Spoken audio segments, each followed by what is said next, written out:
Well, hello, Arizona. It's great to be here. Nice to win the election. That's very nice to win. And I want to wish everybody a very Merry Christmas. They don't say that too much anymore. We say it. And when I had all that smoke backstage, I said, hey, are there any steps in front of me? I don't want to go down. I go down, that would not be good. We don't want to do that, nice and slow. But I just want to thank you. What a beautiful production this is. What a great job the whole group does. And been amazing. Turning Point's been amazing. And it's really been tremendous numbers of American patriots. It's really been great. And you saw what happened last month. And we had Turning Point's grassroots army. It's an army. They turned out to vote. And they voted in record numbers. And everybody else voted in record numbers, too, I have to tell you. And we did something that was really epic. We won a battle that a lot of people thought was very hard to win, you know, too big to rig. Remember what I said, too big to rig? We make it too big to rig, we're going to win. And it really was one of the great political victories in the history of our country, and that's good. They said one of the very big radical left newspapers said the most consequential election in the last 129 years. And I said, couldn't they have made it a little bit longer than that? You know, 129 years, but that's pretty good. But we won. Oh, it's so nice. We won the popular vote by a lot, by millions and millions. And I used to hear the first one, we won and we did great. And they always would say, well, he didn't win the popular vote. He won the electoral college. You know, they'd say that low. But we actually did very well then, but we did really well the second time. And this time, we said, the hell with it. We've got to just blow them away. And that's what we did. We blew them away. So we won all 7 swing states. Remember, they were saying, well, you know, we did very well in early voting, so we didn't have to win too much, because we were way ahead. But they said, well, he only has to win 2, but we won all 7. Can you believe it, huh? We won all 7. And we carried the great state of Arizona, something not easy for a Republican to do, but it was easy for us to do. And we had more than a 6-point landslide. That's called the landslide here. And not only did we reclaim the White House, we also took back the U.S. Senate. And we won the largest popular vote majority for House Republicans in a presidential year since 1928. That's a pretty good thing. And I want to express my tremendous gratitude to Charlie Kirk. He's really an amazing guy. Amazing guy. And his whole staff for their relentless efforts to achieve this very historic victory. It's such a great honor. It's not my victory, it's your victory. It's a great honor. Man, we worked hard on this. We knew bad things happened in 2020. And if I didn't know that we won in 2020, I wouldn't have done this, because it would have been like the ultimate poll, right? But we won by a lot. And this time we said, look, now we got to really win by, and we won by so much. They just, you know, they threw all their placards. They wanted to protest. They were all set.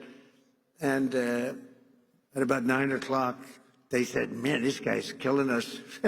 They threw the placards. They went home, and we had no riots. We had no anything. It was a beautiful thing to watch. They just said, we lost. And we want to try bringing everybody together. We're going to try. We're going to really give it a shot. The thing that brings people together is victory. It's winning.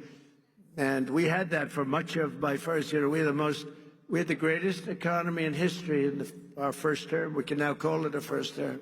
We had the greatest economy in the history of our country, maybe in the history of any country, frankly. And we did things that nobody could have done, and we're going to do them even better now. We're going to be drilling, as we say, drill, baby, drill. We're going to drill, baby, drill.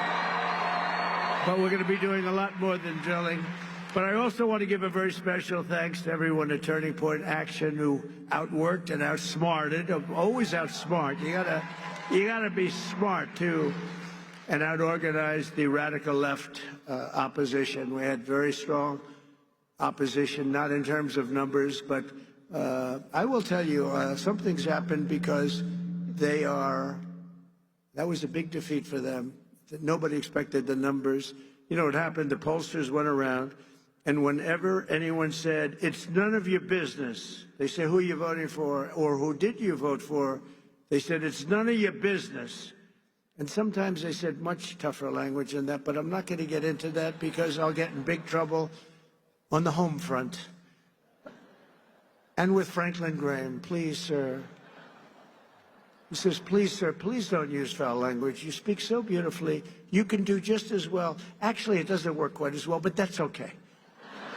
It's just emphasis. But when they said, essentially, it's none of your business, that was a Trump vote. And they had the highest numbers of people that said that because they don't trust the press, etc. And we had the highest numbers, and that's why the polls showed us winning, but not winning in a landslide like we did. And we sort of knew that was going to happen. We could tell by the rally signs. Look at this. Here we won. There's no reason except celebration, but that's not a bad reason, is it? And look at the crowd. They have 7,000 or 8,000 people standing outside. They can't get in. Would anybody like to give up their seat, please? Huh? You know, doing this for years, I don't think I've ever had anyone say, yes, yes, I'll give it up. Just one person, nobody. The Democrats and the media said the Turning Point could never run a ground game. They weren't experienced. They didn't know Charlie, right?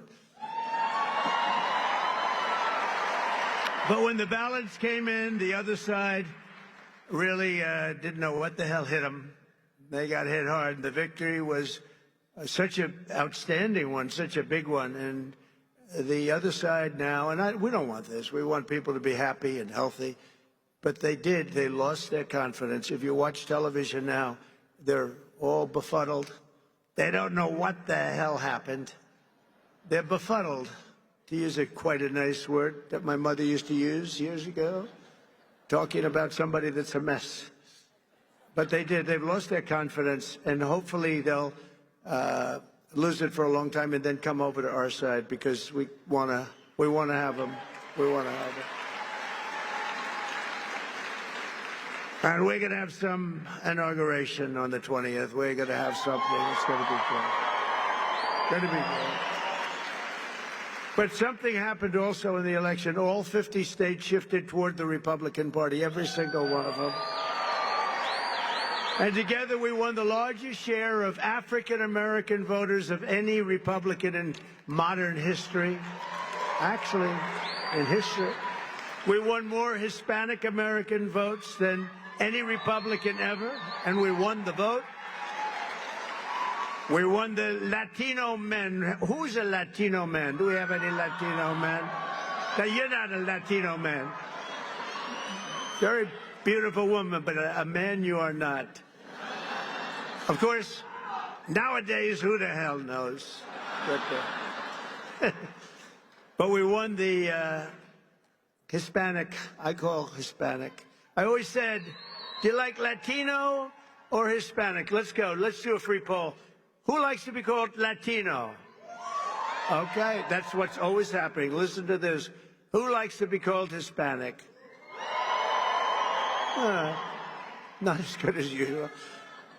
But we won half of all voters aged 18 to 29. There's never been anything like that. We won by 36 young people. And we got the highest share of youth vote of any Republican ever before in history.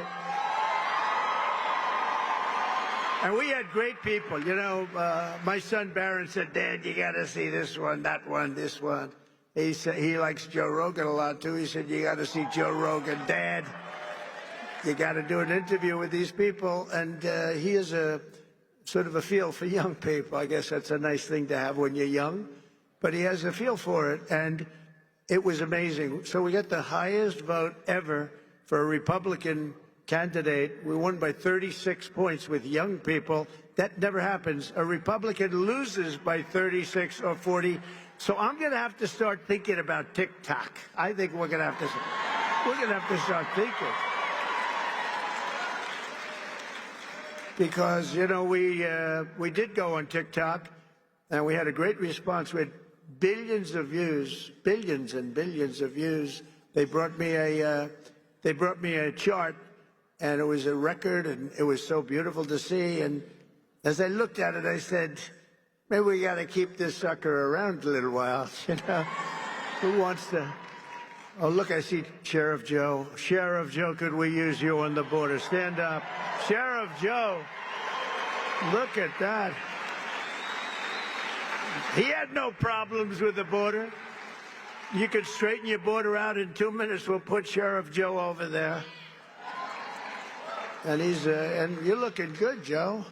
You're looking good. And we miss your wife, right? Your great wife. She's up there proud as hell of you.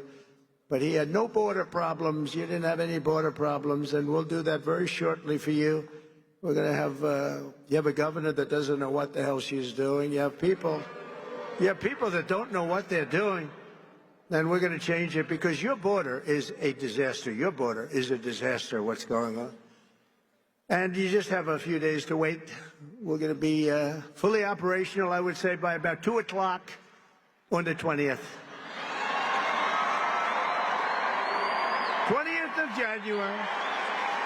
With your help, we gained 23 points with voters under the age of even 25. Think of that. We gained 23 points. And in the election of 2024, our movement not only won a mandate, but we built new American majorities all over the place and will define our country's future. I believe it's going to define our country's future for generations to come. That's going to happen. It's, you know, there's some people called up that are great people, actually, great business leaders called, a lot of them.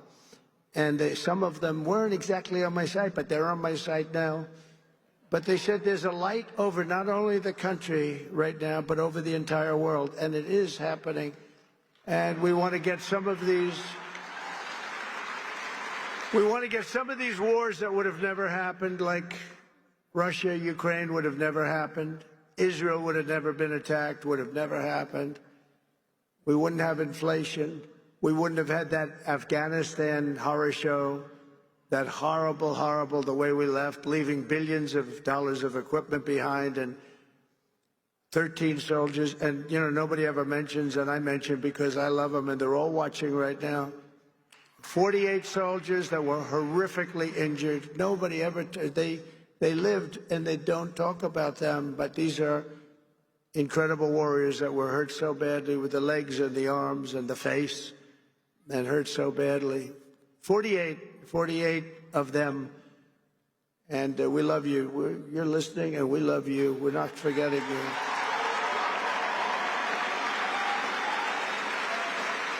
And for all of us standing before you today, I can proudly proclaim that the golden age of America is upon us.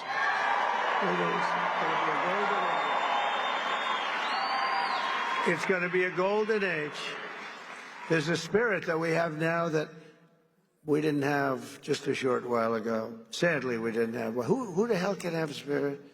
Watching women get beat up in a boxing ring? I don't think that's spirit, right? We're going to end that one quick. We're going to end it very quickly. We're going to end that one very quickly. Since the election, the stock market has broken one record after another. The biggest gain of stock market after an election in history. That's a good sign. In a single month, small business optimism soared 41 points, which is a record. That's a record. Bitcoin has surged to an all-time record high of $108,000. Congratulations. Congratulations.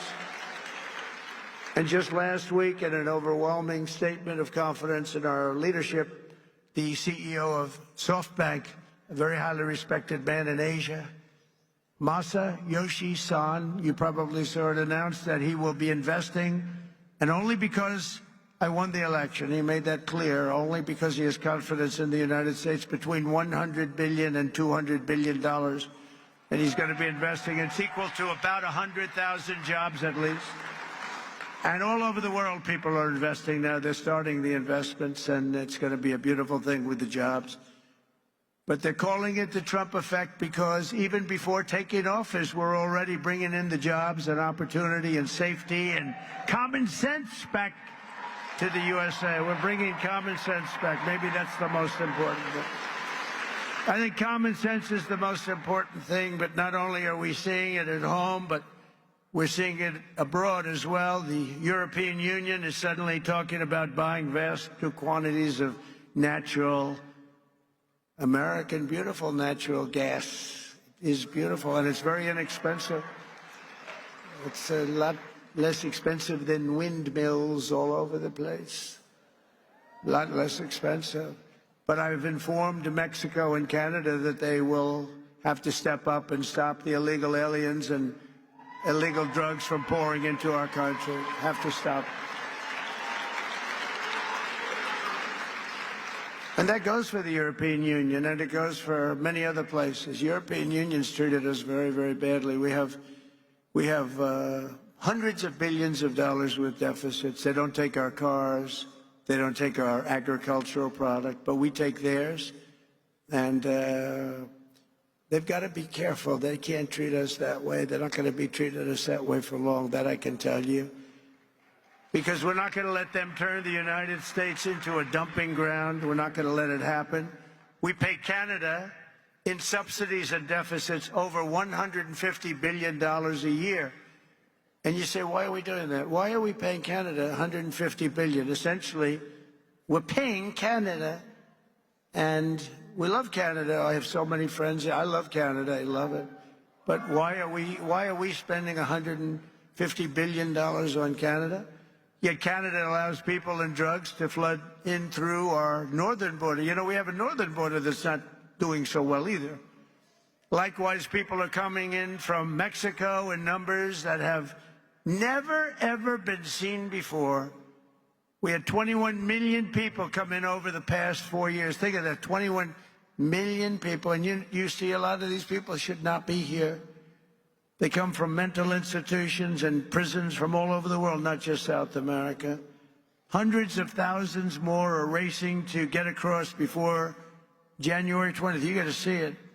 And I was very strong with Mexico. I spoke to the new president, who was lovely, wonderful woman, and President Sheinbaum, wonderful woman, actually. But I said, you can't do this to our country. We're not going to take it anymore. You can't do it.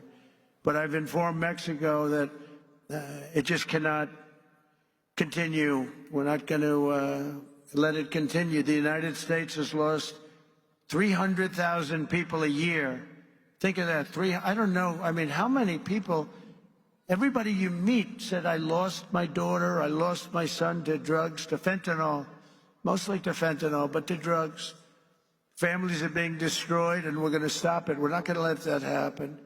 And we're also going to be doing something that's, I think, going to help a lot. We're going to do very big advertising campaigns, just like a campaign for running for president. We spend a lot of money, but it'll be a very small amount of money relatively. We're going to advertise how bad drugs are for you, how bad they are. They ruin your look, they ruin your face, they ruin your skin, and ruin your teeth.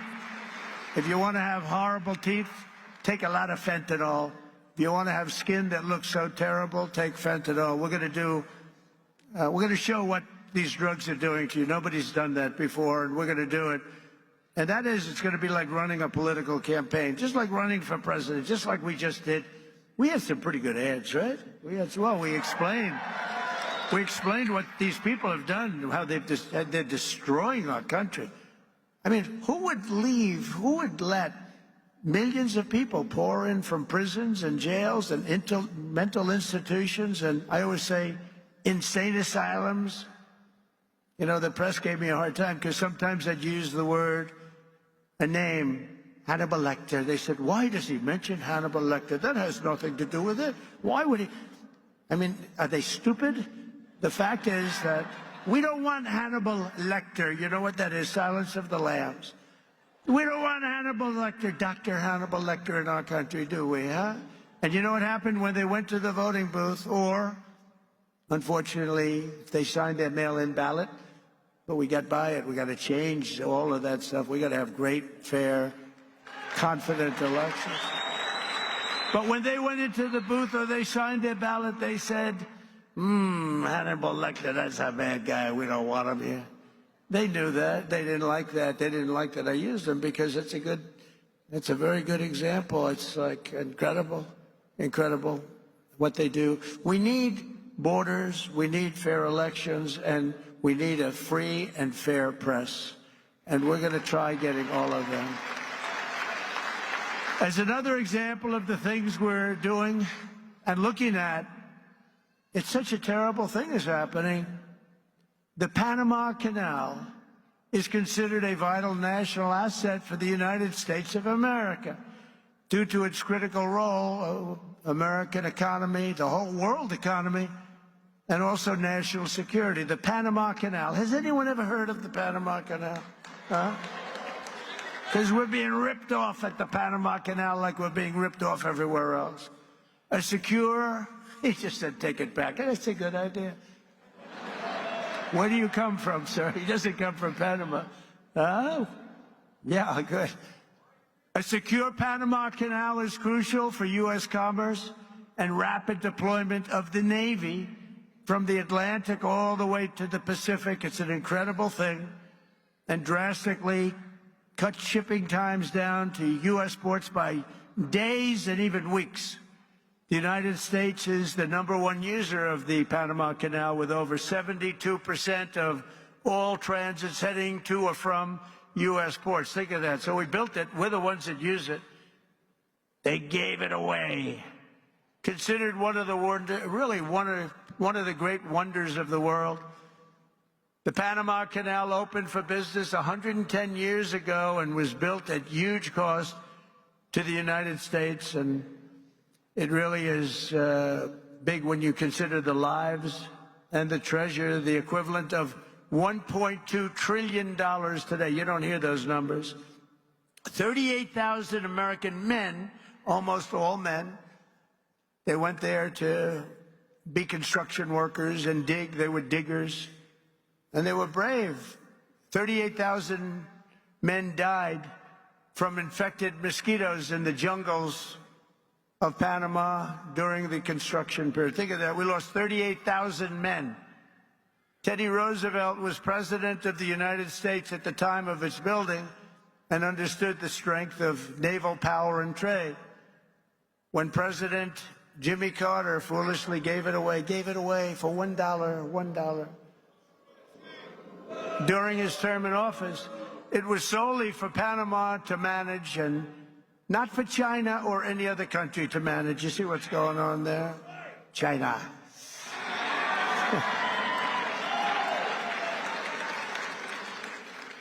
It was likewise not given for Panama to charge the United States, its Navy, and its corporations doing business within our country exorbitant prices and rates of passage, which they do. They charge us like it's a disgrace. Our Navy and commerce have been treated in a very unfair and injudicious way.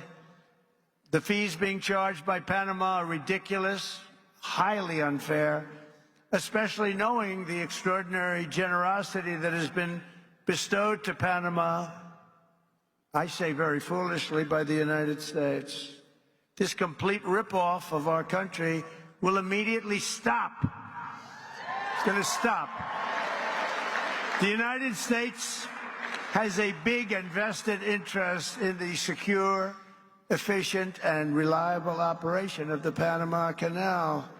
And that was always understood when they gave it to Panama. Can you believe that? We would never have done it if we thought what's happening now can happen, and we would never, and we will never, ever let it fall into the wrong hands. But it's falling into the wrong hands. It was not given for the benefit of others by a token of cooperation, but it was given to Panama and to the people of Panama, but it has provisions. You got to treat us fairly, and they haven't treated us fairly. If the principles, both moral and legal, of this magnanimous gesture of giving are not followed, then we will demand that the Panama Canal be returned to the United States of America in full, quickly, and without question. I'm not going to stand for it. So to the officials of Panama, please be guided accordingly.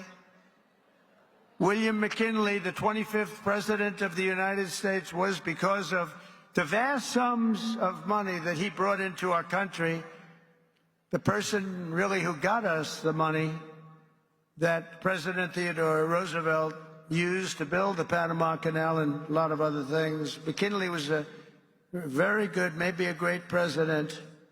They took his name off Mount McKinley, right? That's what they do to people. Now, he was a great president, very good president at a minimum. He was a very good businessman.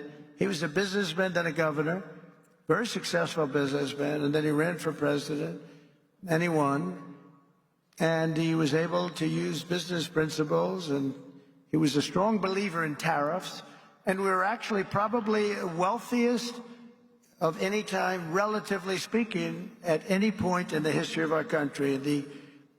In the 1890s, we were so wealthy, we had commissions set up what to do with all the money that we were taking in.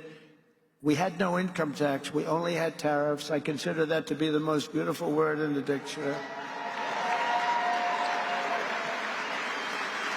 But President McKinley was the president that was responsible for creating a vast sum of money in the United States that Teddy Roosevelt then spent. So let's say they were both excellent presidents, but McKinley did that, and that's one of the reasons that we're going to bring back the name of Mount McKinley, because I think he deserves it. I think he deserves it. There are lots of things we can name, but I think he deserves it. That was not very gracious to somebody that did a good job, and as you know, he was assassinated. He was assassinated. We have accomplished so much in just 47 days since the election, but that's only the beginning of what we will achieve together as the 47th President of the United States of America. Over the past few weeks, I've nominated an all-star cabinet of some of the most fearless, determined, and brilliant individuals ever to step forward for public office. And we're getting great reviews, I have to say, and they're all doing well. But we're getting fantastic reviews on the people that we chose. It's we chose, because I wouldn't choose them if I didn't think you liked them. I don't have that kind of courage. You like every one of them, and everybody. I mean, people are amazed at the quality. Our Secretary Scott of the Treasury is central casting, the whole group. But to get wokeness out of our military and restore the unquestioned strength and fighting spirit of the American Armed Forces, I have appointed Pete Hegseth to be our next Secretary of Defense. He's going to be great. You know, I've interviewed with him a lot on Fox, and all he ever wanted to talk about was the military, including when we weren't on. He'd talk about the military. He'd talk about how unfairly our soldiers were treated. Can I give a pardon to this one or that one who was treated so unfairly? They teach them to be fighting machines, and then when they fight, they want to put them in jail for 35 years. And he was very strong on that. That's all he wanted to talk about, really, and it just seemed so natural to me. Plus, he had a great education, went to Princeton and Harvard, was a tremendous student, and he's a very vibrant, strong guy. I think he's going to be great. He's doing well to make our intelligence community respected even more. I don't even think the word even is right, because we had some bad years with these people.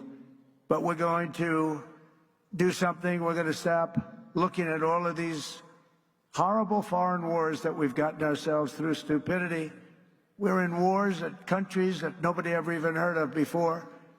And we're going to be smart.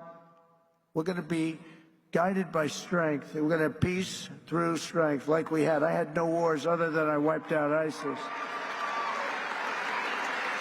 We wiped out ISIS in a small fraction. They said it was going to take 5 years.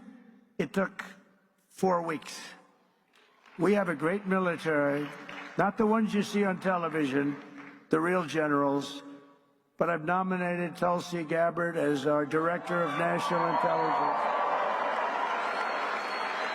and to be our next Secretary of Health and Human Services, I decided, look, something's going on here. When you look at like autism from 25 years ago and you look at it now, something's going on, and I nominated Robert F. Kennedy, Jr.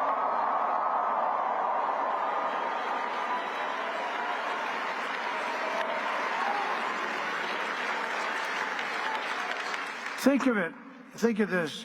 25 years ago, autism, 1 in 10,000 children.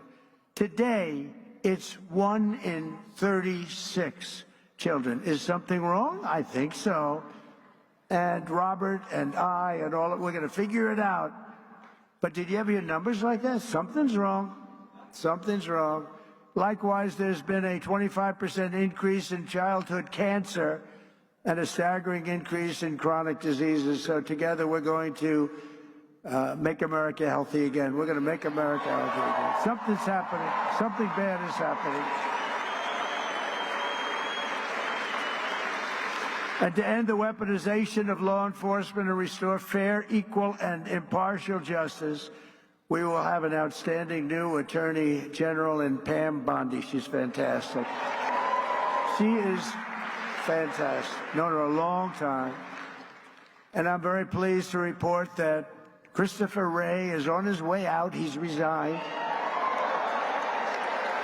And he will soon be replaced by our next FBI director, somebody who I think is going to be one of the greatest, maybe the greatest director of them all, Kash Patel.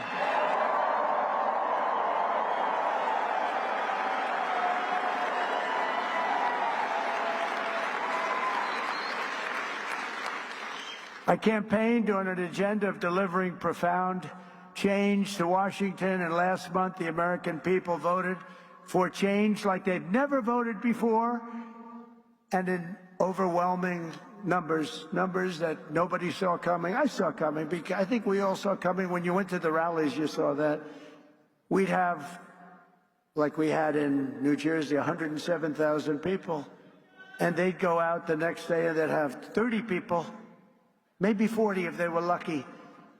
And then I heard how it was going to be a close race. I said, why is that? Why is that? I don't quite get that.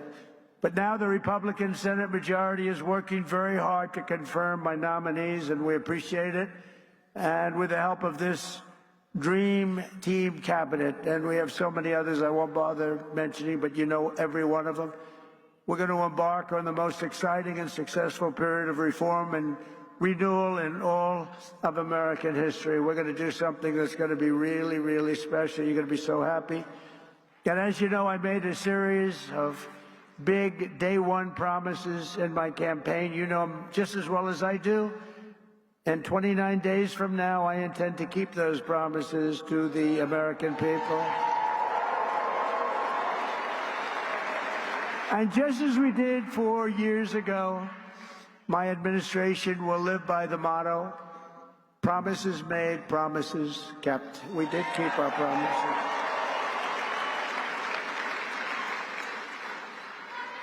And there's a new hat, there's a brand new hat that's out. I saw it yesterday, the first time, and it's selling like hotcakes. It says, Trump was right about everything. And I don't want to brag, but we were right about just about everything, including foreign policy, these crazy wars that we're in. One of the things I want to do, and quickly, and President Putin said that he wants to meet with me as soon as possible. So we have to wait for this, but we have to end that war. That war is a horrible, horrible. The soldiers, the number of soldiers being killed, it's a flat plane, and the bullets are going, and there's powerful bullets, powerful guns, and the only thing that's going to stop them is the human body. They go dead flat land. Nobody's ever seen anything like it. Millions of soldiers have died now, millions. We're seeing numbers that are just crazy. Got to stop it. It's ridiculous. Would have never happened if I was president. That war would have never happened.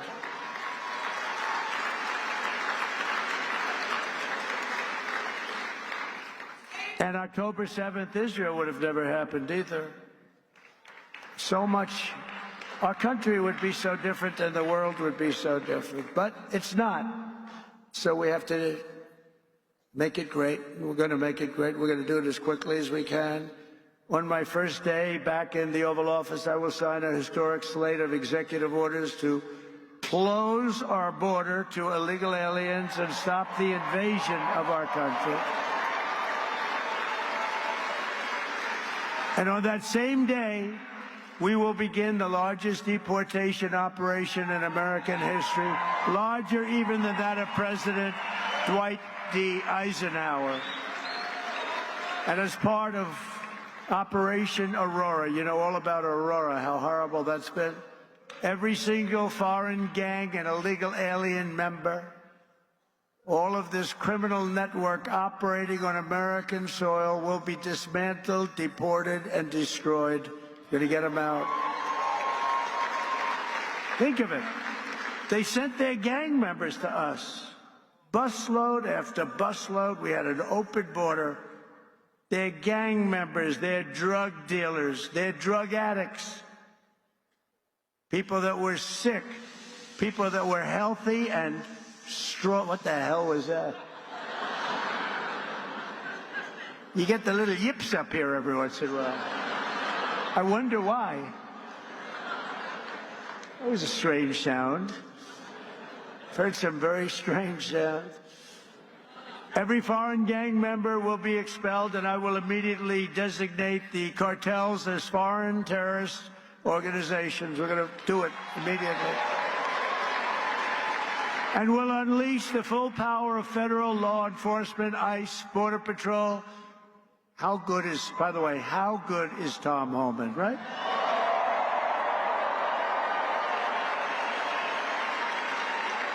He's phenomenal. I've known him a long time. I'll bet you Sheriff Joe likes Tom Homan, right? Sheriff Joe, yes? Yep. He goes, yep. The DEA, the FBI, the intelligence community, and financial sanctions to remove the migrant gangs and criminals that are killing and raping and maiming our citizens. We're going to get them out. We're going to get them out. We're going to get them out fast. We have no choice. We have no choice, by the way. I don't want to do that, but we have no choice. Last thing I want to do could have been so much easier. The election wasn't rigged. It would have been a much different thing. But this will show something. This is going to show how we do it and how good we are. You know, we showed how the opposite philosophy runs a country, and it wasn't good.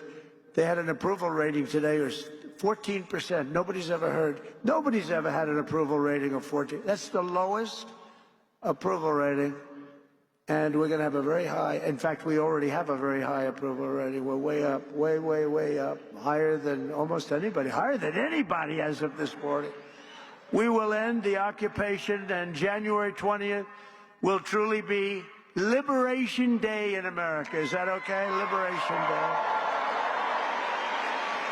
And this great liberation will be in honor of all of the victims of migrant crime and all of the angel moms and angel dads who have lost their really incredible kids that, you know, they're going around for years and years. And I talk to them all the time. I know so many of them. And many of them are here. And we can just say, we love you, we're with you. They had so little help from the politicians on the other side. We're joined today by Patty Morin, the mother of Rachel Morin, who you know all about, a beautiful mother of 5 who was murdered by an illegal alien monster who entered our country under the open border policies of the Biden administration. Your borders are always not too good. Your borders are, that was not Tom Homan, I can tell you. But Patty, those days are over, and they will soon be over. I hope we're just not going to have, how can you say never again, but we're going to have as few as possible. It's going to be rough, and it's going to be rough for the ones that do that kind of damage to you and to our country. Where is Patty? Is she here someplace? I just want to thank her. Hi, Patty. Thank you very much. Thank you very much for being here. Appreciate it. Thank you, darling. Do you want to come up for a second, Patty? Huh? Do you want to come up? I had lunch with Patty, and she suffered greatly. I said, let me help you with your eyes, because I want to help her with her eyes. She has an eye situation that can be fixed with some medical help. Many of them can't be fixed. I said, Patty, get your eyes taken care of. I'll take care of it. Just get it done. I hope you got it done. Did you have them done yet? Did you have it done yet, Patty? That's great. Oh, you look good, Patty. Be careful.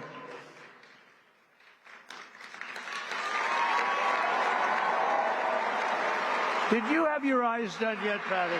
You get them done, okay? January. Oh, good, good. She's going to get them done in January. Good. Thank you. Thank you. The first time I met President Trump in person, he invited us to lunch, my attorney and I. And to be honest, I didn't do anything. I just sat there.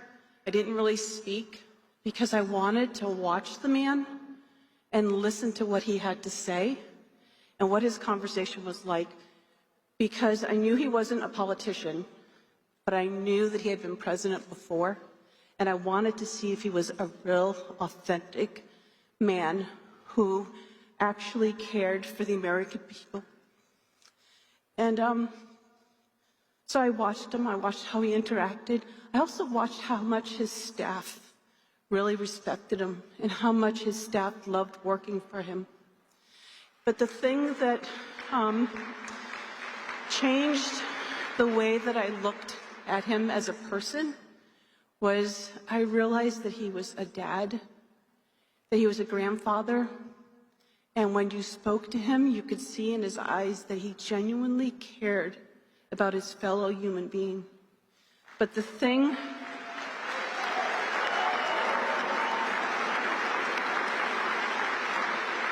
I appreciate the most is that he heard the cries of a mother, and he cared, and he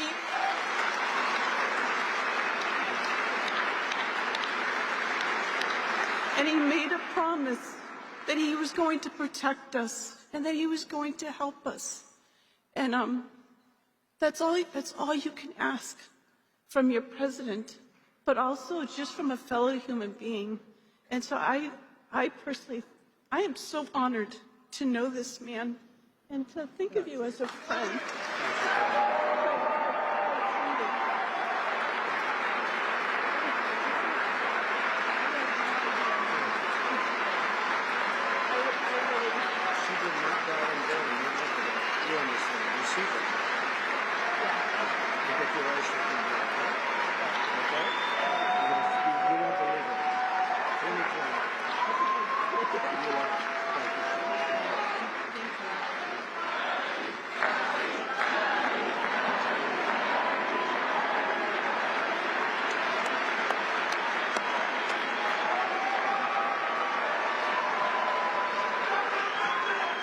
Thank you very much.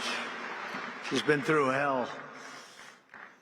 Who wouldn't be? I mean, so many people, so many, I call them angel moms, and they go through hell. And many of them say it doesn't get any better, but we have to hope it does get better. Also with us is a very special guy, the president of the National Border Patrol Council, Paul Perez. He's incredible. He's doing a fantastic job, and he wants to do the job right. Hey, Paul, come on up here, Paul, quickly. Paul, in 1 month, the Patriots of Border Patrol will once again have a president who will back you and will have you, and we're going to work together as we have done in the past. You know, we had the safest border in the history of our country.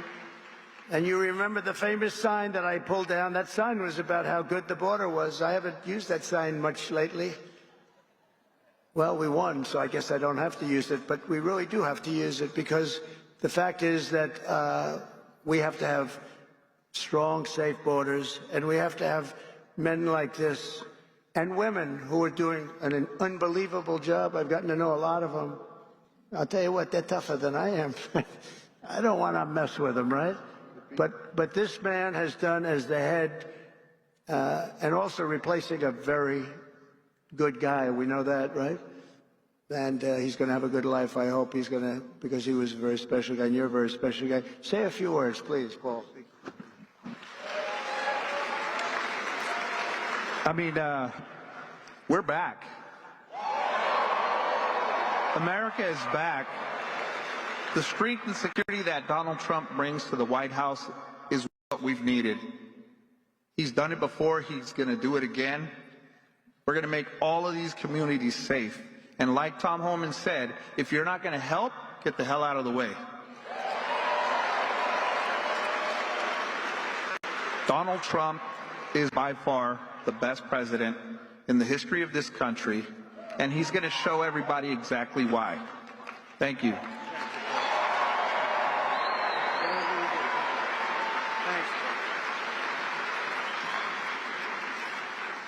Thank you very much, Paul, and everybody, and Brandon Judd, and all of the people. They do such an incredible job.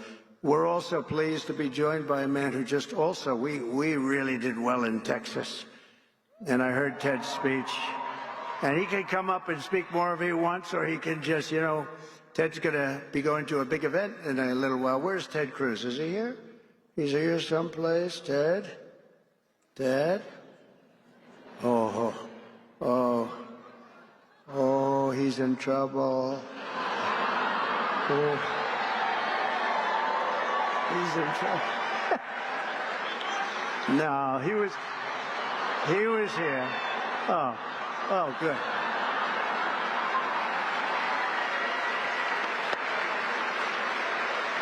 He's not in trouble.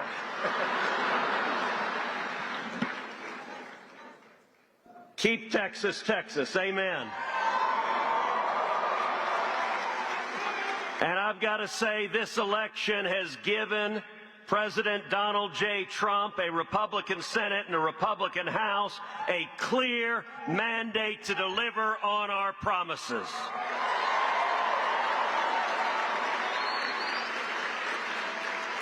One month from today, President Trump will secure the border. We are going to bring back jobs. We are going to lower prices. We are going to protect American families. We are going to put criminals in jail. We are going to keep our kids safe. We are going to end foreign wars with victory.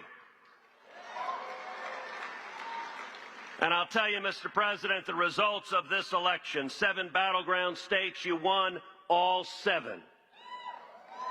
The people elected a Republican Senate and a Republican House to have your back, and we are going to deliver results.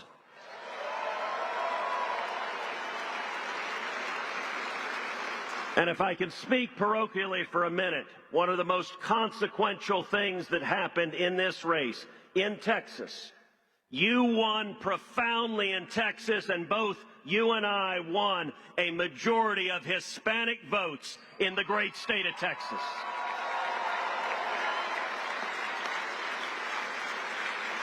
That is unprecedented. That is generational change, and it demonstrates that we are going to protect our nation, we are going to bring our country back, and we are going to make America great again.